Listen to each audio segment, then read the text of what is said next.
Good day, this is Nation's Voice Tower. My name is Angelo, your usual anchor.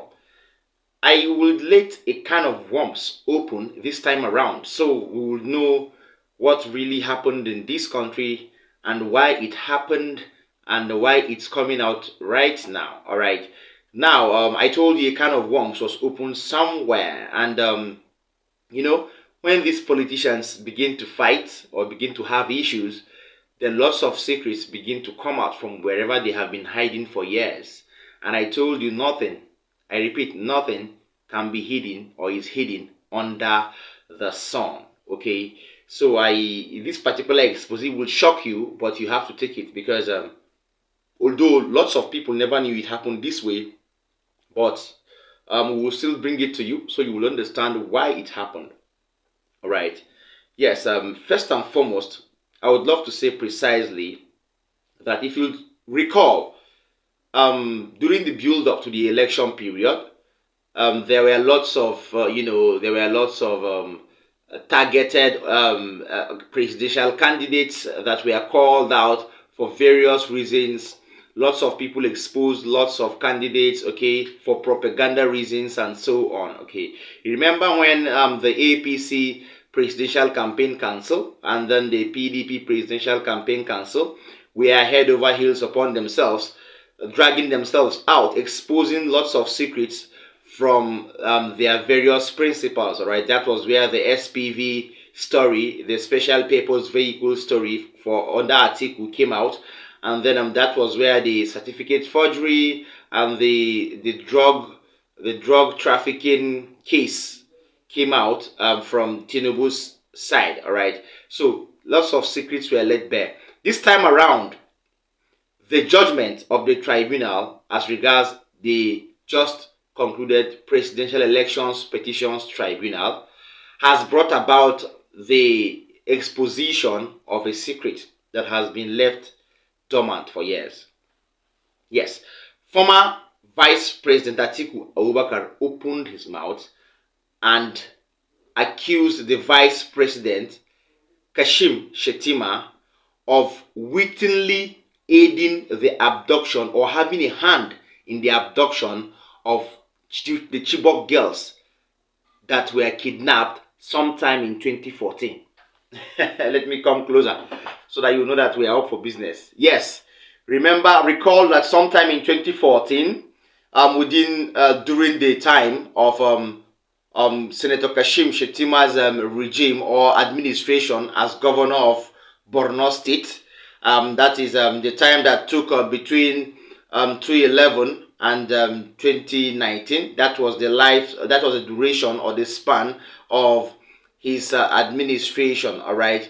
During this time, specifically in 2014, over 250 girls got missing from a particular secondary school in Borno State, if you could remember. All right, they went missing and nobody saw them. All right, at some point we were told that some girls were recovered, some have been coming back one after the other and all that, but all of the number was not recovered. All right, Chibok girls were abducted, and then subsequently the Dapchi girls were abducted by the said group, the said Boko Haram group.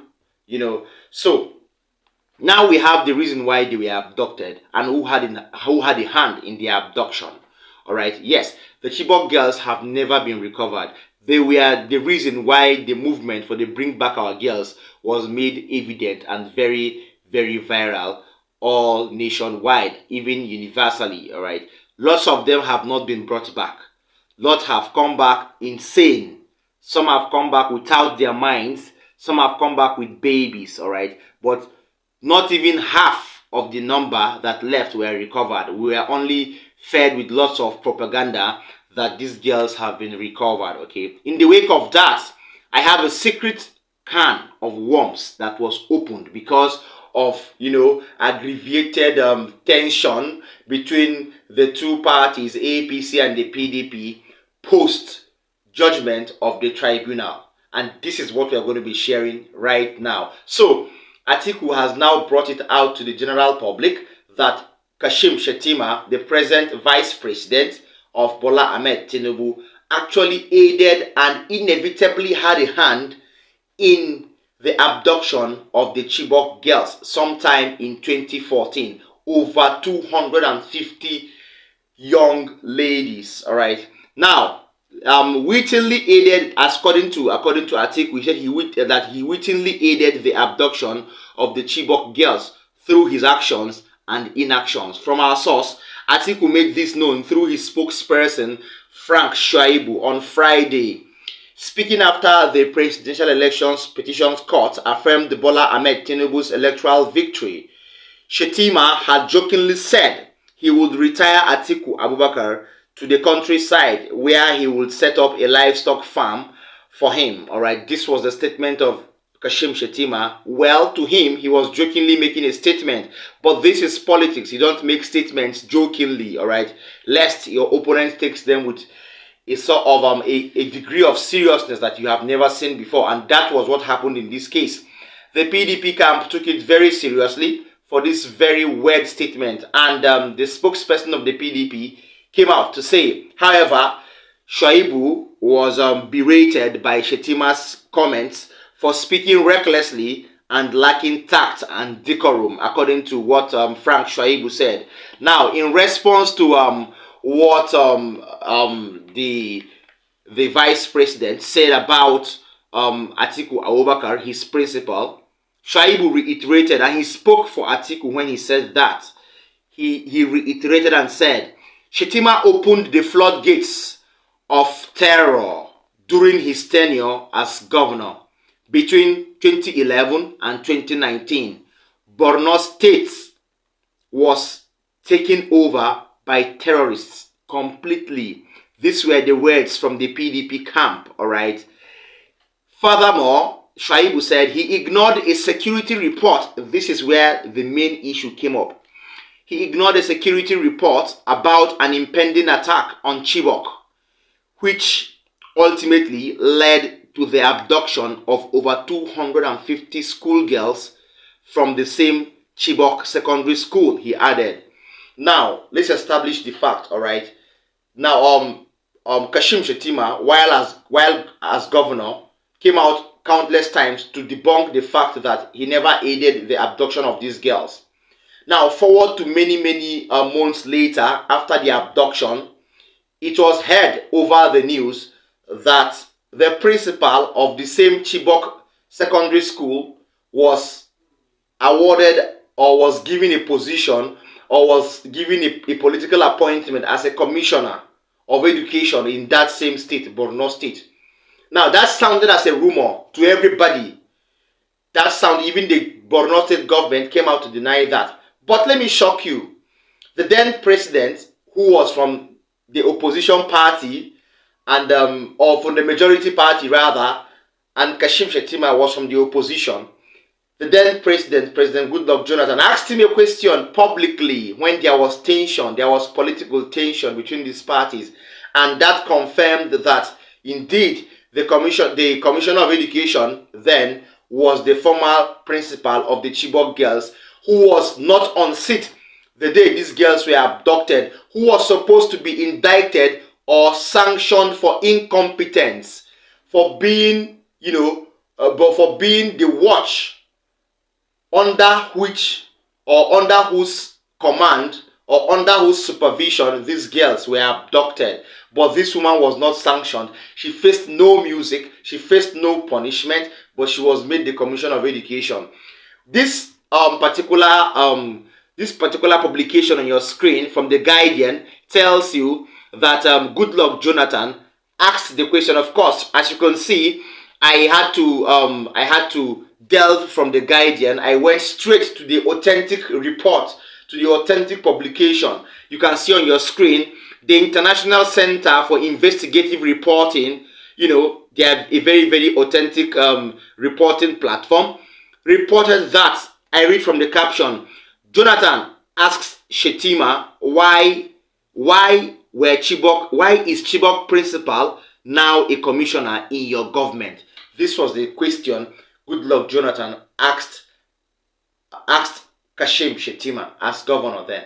That confirms it. All right. So Why did it happen that way?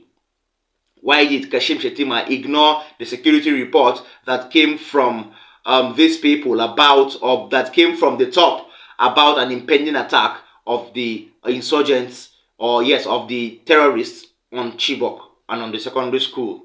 He ignored it and then finally made the Chibok principal a commissioner. There is a rat there. Do you now understand the link I'm trying to establish? Indeed, there is a foul play there, and this man is now the vice president. That is funny, very, very funny. But we'll continue to expose them because that is how it's supposed to be, all right? That is how it deems, or that is how we deem it fit. Yes, that is how we deem it fit. If we don't bring these people to limelight, then we won't be able to establish the fact that there is a sort of bad governance at the verge of coming, all right? Well, Kashim Shettima came out to say some peripheral things about it, that they were politicking and there was difference between politics and governance and so on. When the lives of young people are involved, you are trying to delve into politics. That is very, very wrong. And that is why you still have some questions to answer as regards the abduction of those girls till date. Yes, till date. Now, on the second thought, I have something from still on Atiku Abubakar. Now, the Director General of the Voice of Nigeria, Osita Okechukwu, has come out to blame the Atiku Abubakar Campaign Council and the candidate himself, Atiku Abubakar, saying that Atiku's greed cost PDP's defeat. He was alleging that if Atiku had supported Obi or, any Southerner in these particular general elections, he said it will have been a different outcome. He feels that the PDP will have won the election if Atiku, had picked a different Southerner or had even picked Peter Obi as vice presidential candidate or running mate. So, to buttress more on this point, I have a short video clip where the DG of the Voice of Nigeria, Osita Okechukwu, was interviewed. He really faulted Atiku Abubakar for their loss at the elections. Stay tuned. More details after the video. 1,706,000 agents on the lineup. It could have been the tribunal who will be telling them, we can't accommodate all of them, please. Let's file in the papers. And INEC could have been handicapped. But as you said, I'm saying going forward, President Tinubu and my great party and other political parties who must come back to look into the tiny elements to make electronic transmission of result mandatory. The other day, I was passing through to buy groundnuts, boiled groundnuts. And the lady told me that, please, let me finish my call. That's a roadside trader. And I looked at this one, it was a smartphone. Go to any village in the country, you find people with smartphone with the list of phones. So let's go electronic all through so that we can conclude cases before swearing in. Okay. I believe it will be done. Okay. I believe Asiwaju will be disposed to the amendment of the Constitution further. Okay. A lot of people did not believe Buhari would do so. He did so. So we can also do so again. Okay, you've watched it there, and that is the truth. We'll keep on telling Atiku, if he had, pitched his tent together with Obi, he wouldn't have allowed Peter Obi to leave. That was the bone of contention. That was the beginning of PDP's problems, all right? Maybe, well, I don't know, maybe Wike wouldn't have indulged in anti-party. Maybe the rest of the G5 governors will have, supported him. But he picked Okowa, who was an entire novice to the whole race. All right, he has been a politician here for some time. He has been a political warhead for some time, but not a similar name or not a household name to the presidential race. Peter Obi will have been a more competent candidate. All right, because for him to pull the number of votes he pulled at the Labour Party, and for Atiku to pull the number of votes he pulled, if they had merged their tickets together, I guess bliss would have been their starting point. Yes, that is just the way it is. Now, finally, on our last update, the gubernatorial candidate of the Social Democratic Party in Kogi State, Alhaji Murtala Yakubu, has promised to, pay WAEC fees for lots of secondary schools in the state as regards to a build-up to his campaign to the by-elections to hold in Kogi State sometime in December, all right?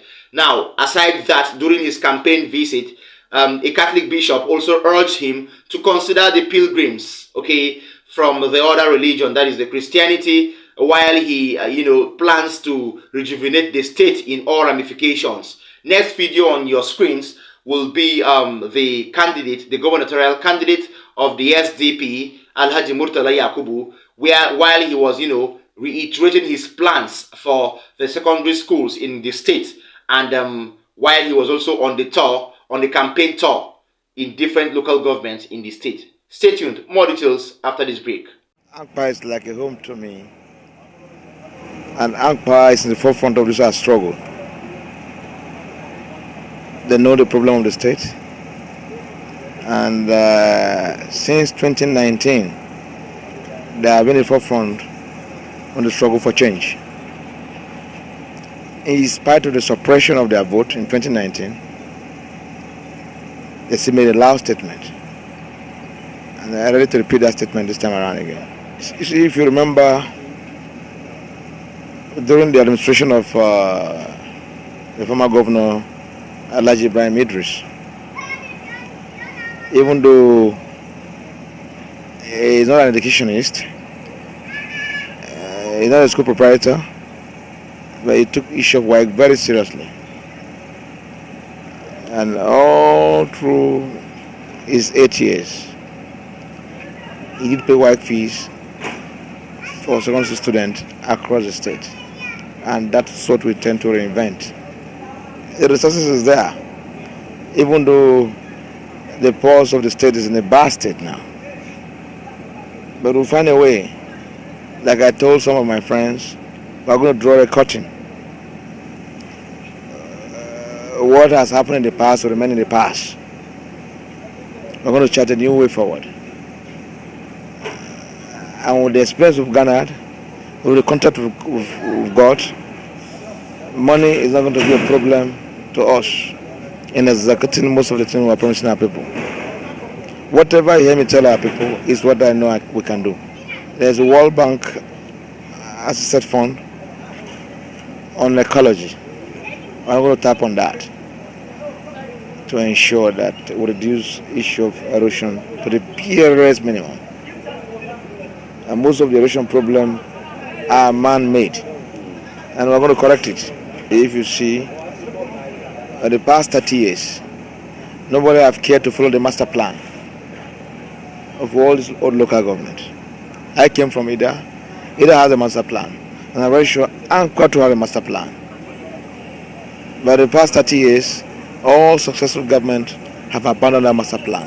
We are going to reintroduce that master plan to ensure all buildings are in accordance with the plan. Okay, all said and done. I will not say much on that. Of course, everybody that is campaigning to be a governor would, or to be anything, would like to, extend hands of gratitude and hands of, hands of goodwill, hands of generosity to the masses, especially the grassroots. Until you go into governance, then we could really ascertain who you are. So that is a good move from Alhaji Murtala Yakubu there. I have an expose on Alhaji Murtala Yakubu on lots of money he laundered and on how he, carted away or embezzled millions of naira in funds. Okay, yes, that will come maybe in one of my exposés or one of my updates in time. All right, maybe within the week. Yes, if you're interested in that, you have to, make this video go viral so that I will bring you that. I have evidences, so we're not saying we're not merging our own opinions on hearsay. Finally, before I call it quits, I would like to confirm a particular update. I brought you an update about the involvement of the central bank, the deputy central bank governor on sustainability, and I told you that very soon it will be heard virally that she will be arrested, or she was arrested by the DSS, and voila, we have it now. You could go on any platform now. It is now legitimate that she has been arrested by the Directorate or Department of the State Security. So can you confirm Nation Voice Tower? Can you say kudos to Nation Voice Tower?